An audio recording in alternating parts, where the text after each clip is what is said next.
আসসালামু আলাইকুম। কেমন হলো ৩৬ বিএনপির সংসদীয় আসনগুলোতে মনোনয়ন প্রার্থী? এক কথায় বলবো, অসাধারণ। অসাধারণ হয়েছে।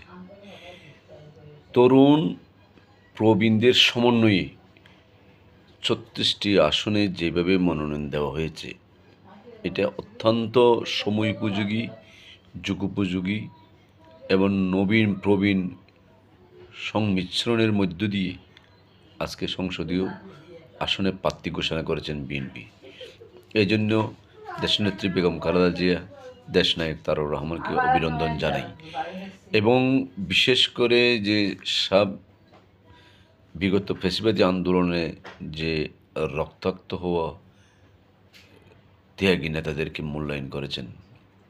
বিশেষ করে বলবো সুলতান সালাউদ্দিন টুকু, জাহাঙ্গীর আলম, কামরুজ্জামান, এইরকম চট্টগ্রাম মহানগরের আবু সুফিয়ান সহ যে ৩৬টি আসনে যে মনোনয়ন দেওয়া হয়েছে, বেশিরভাগ তরুণ এবং সাবেক ছাত্রনেতা যারা রাজপথে এবং রাজনৈতিক পাঠশালায় জেল, জুলুম, নির্যাতন হয়েছেন, যারা গণতন্ত্রের লড়াইয়ে অবিচল ছিলেন, যারা ফ্যাসিবাদ বিরোধী আন্দোলনে তুমুল লড়াই করেছেন, দেশকে ভালোবেসেছেন, গণতন্ত্র রক্ষার জন্য তারা জীবনের ঝুঁকি নিয়েছেন, সেই সকল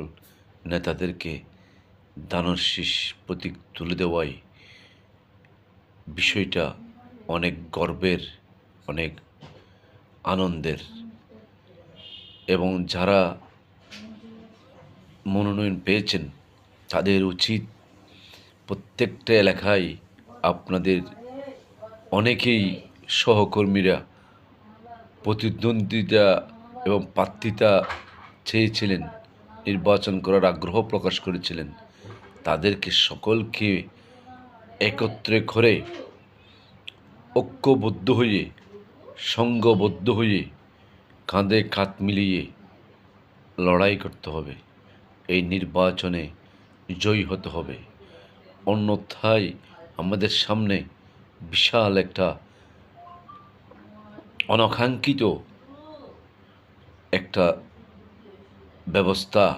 অবস্থা ঘুরপাক খাচ্ছে। সেজন্য